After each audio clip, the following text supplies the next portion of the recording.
What is up, Nerf Nation? I'm Naptown Nerf, and this is a review of an absolutely awesome 3D printed bullpup blaster, the Lynx by Orion Blasters.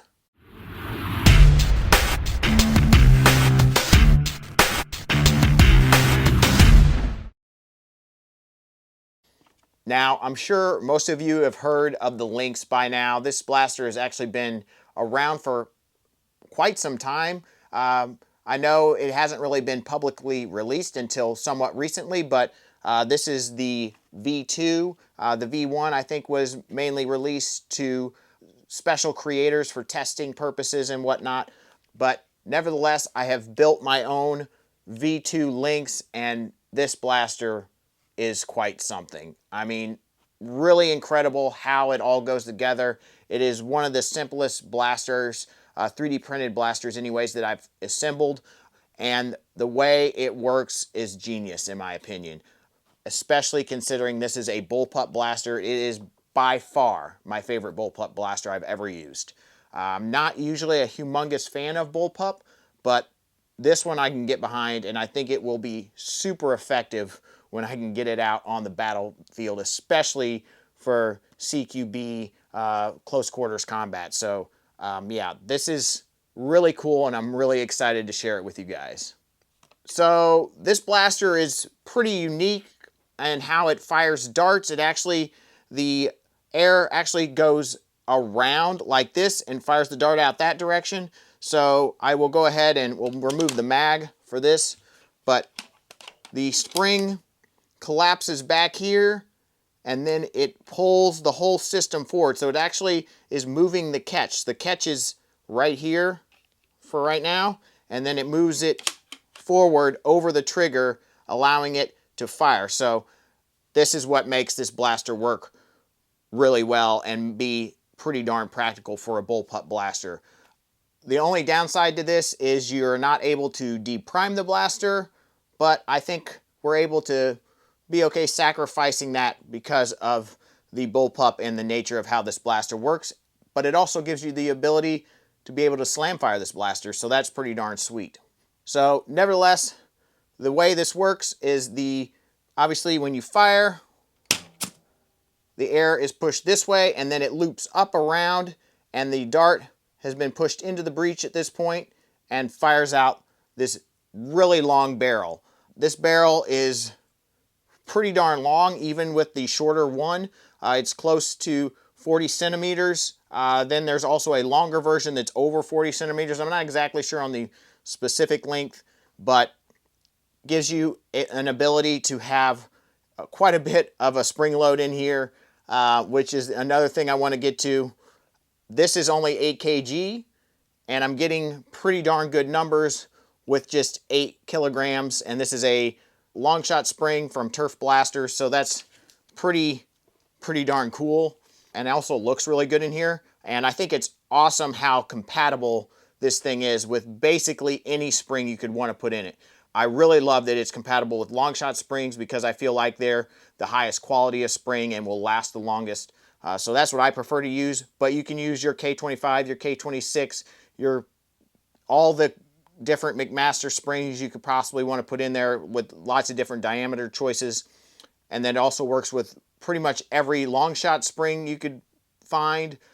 You could also use full length K25 and K26 springs, not just cut down ones like for a Talon Claw or obviously the Lynx. I think it's basically the same length works in a Talon Claw and this blaster.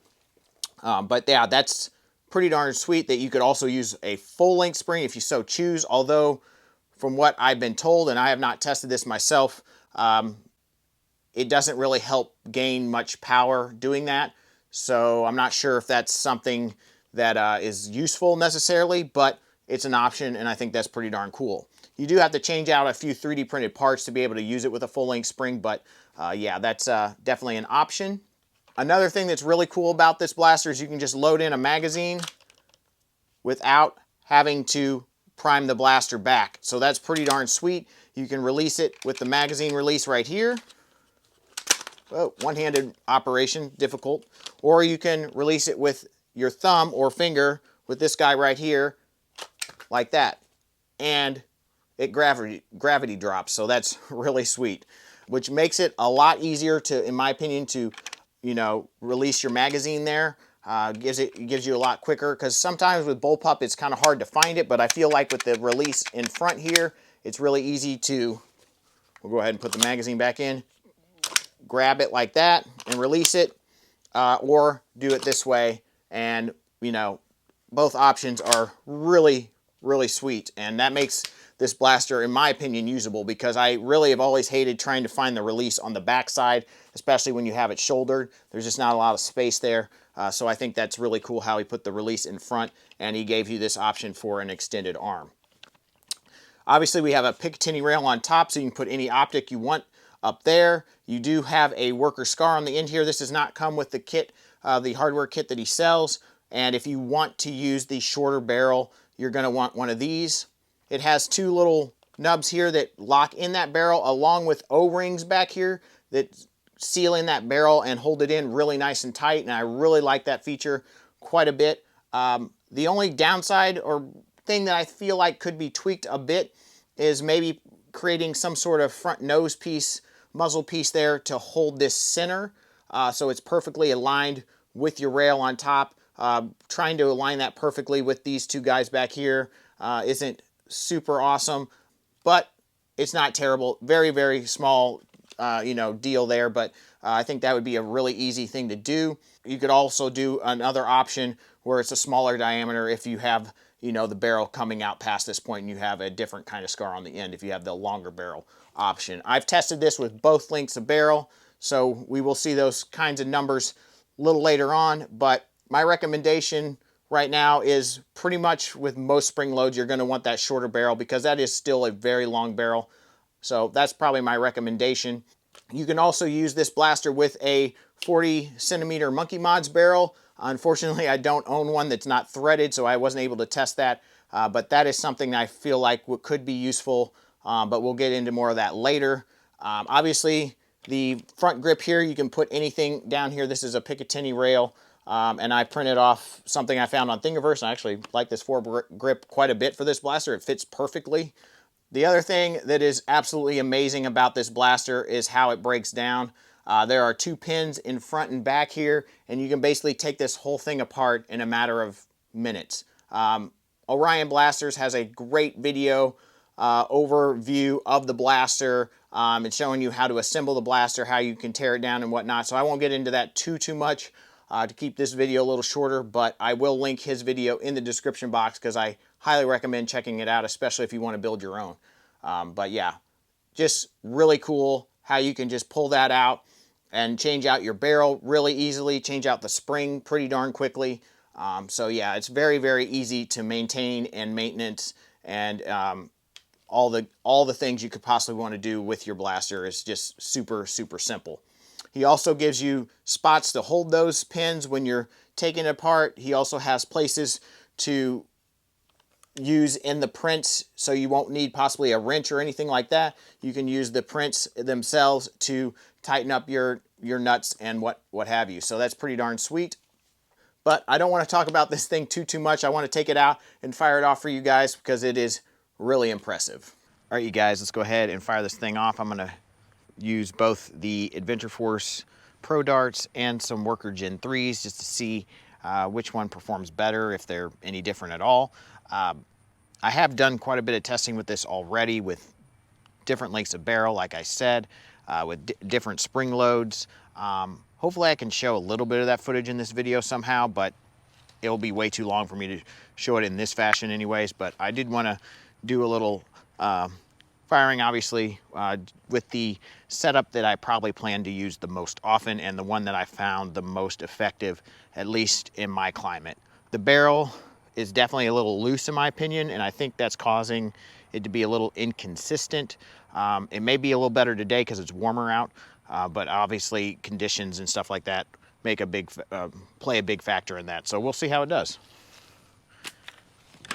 We'll start out with the Pro Darts. 181, 178,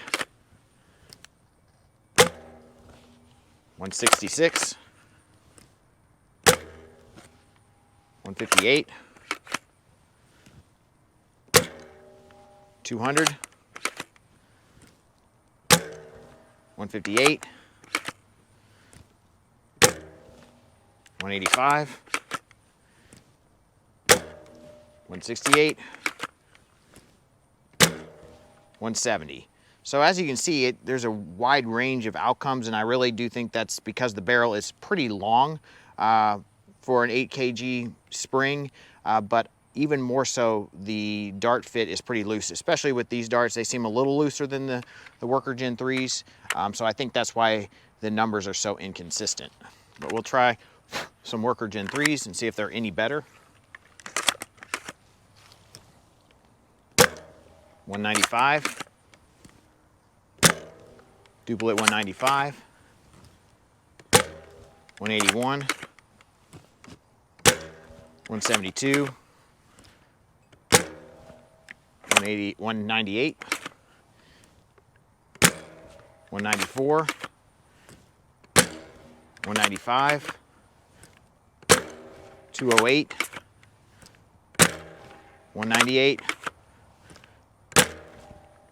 198, one more, 193. So way more consistent, especially since it's a little warmer out. When it was cooler out when I was firing this thing, it was a bit more consistent. The diameter of the Worker Gen 3s are just a little fatter or wider than the Adventure Force Pro darts, so I think that's the reason for that. But they're definitely, you gotta make the barrel fit to your darts, and all these things factor in with the climate you're in.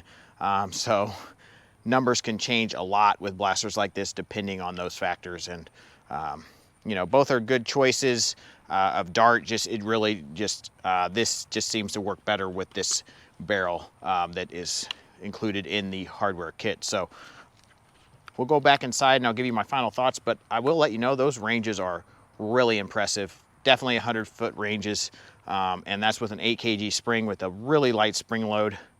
You may notice there's a little bit of play in here. He does make spacers because of how this is built. It's not a threaded rod or something that can be tightened, so you can take out that gap, but he makes spacers. I tried to play with the spacer, and it was just a little too wide for this, but it's really a small amount of play in there.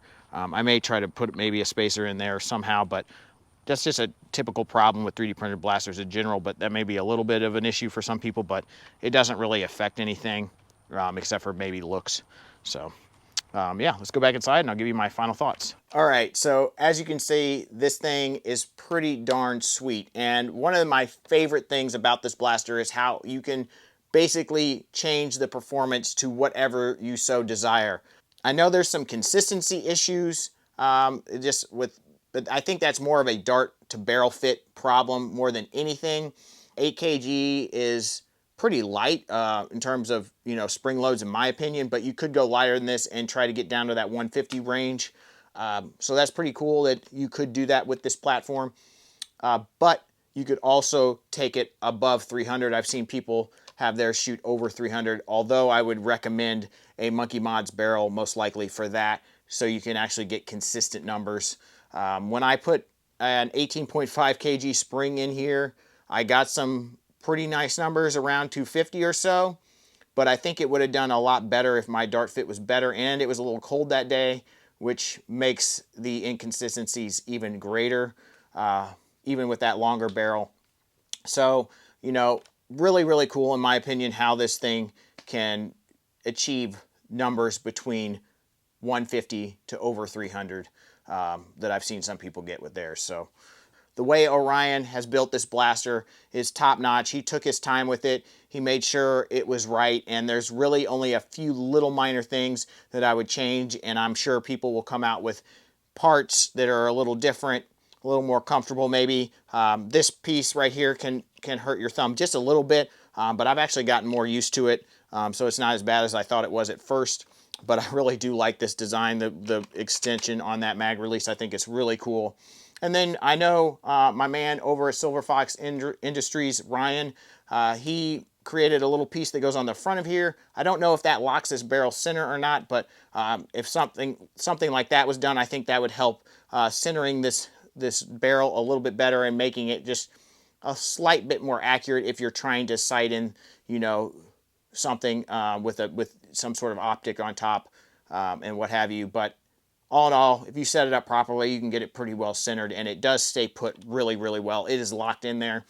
It is a bit hard to get the barrel to come out with basically taking apart the whole front blaster because it's so tight in there, but I think that's, you know, a good thing because I think those O-rings are the reason for that, and it really, really helps. But this blaster, size-wise, is very small. It is pretty similar to the size of the Talon Claw. Here's my Talon Claw with the stock and what have you. So the length is pretty much the same if you don't include the extra barrel, but this barrel is actually shorter than the one in here.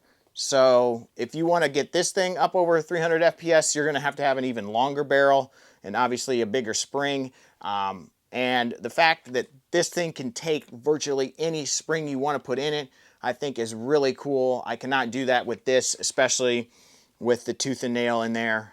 You're pretty limited on what spring you use. I know they've made some adjustments with this since I built this, but this is still an awesome, awesome platform. I still love this a lot, but this is really cool, and I cannot wait to see what else is done with this because it's pretty darn sweet. And I know some people are already creating cosmetic kits for this, and I think it could use a little bit of help there, although this is pretty darn awesome. Also, speaking of the look of this blaster, I'm sure some of you will ask what filaments I use. This is a teal, I guess. I'm not sure exactly the color they call it, but it's from Snow Labs, and I really like this transparent. It's actually a PETG, and then the light transparent gray is a Protopasta heat-treated filament. I've used a few times before, and it's really, really nice, and I really like it a lot for grips and triggers like that because it comes out really smooth. And actually has a really nice look to it, in my opinion. So, and it complements that blue-green very nicely. Thank you guys so much for watching. I will link in the description box below where you can find Orion's page so you can see his video on this and where you can buy a hardware kit for yourself. Also, if you don't own a 3D printer and you want someone to build it for you, I highly recommend checking out Silver Fox Industries, the guy that made this awesome shirt, by the way. And he builds these top-notch blasters, but it's going to be hard to get your hands on one because he can only make so many at a time, and they sell out really fast. So he will build them for you, or you can buy the 3D printed parts and the hardware kit from him, I believe, and build your own, put it together your own yourself. So that's pretty darn sweet. But thank you guys so much for watching. Let me know what you think of this sweet blaster. Definitely smash that like button. Please subscribe if you're not subscribed. Ring the bell for notifications. Be kind to one another. Wear your masks. And as always, guys, peace out. Stay safe.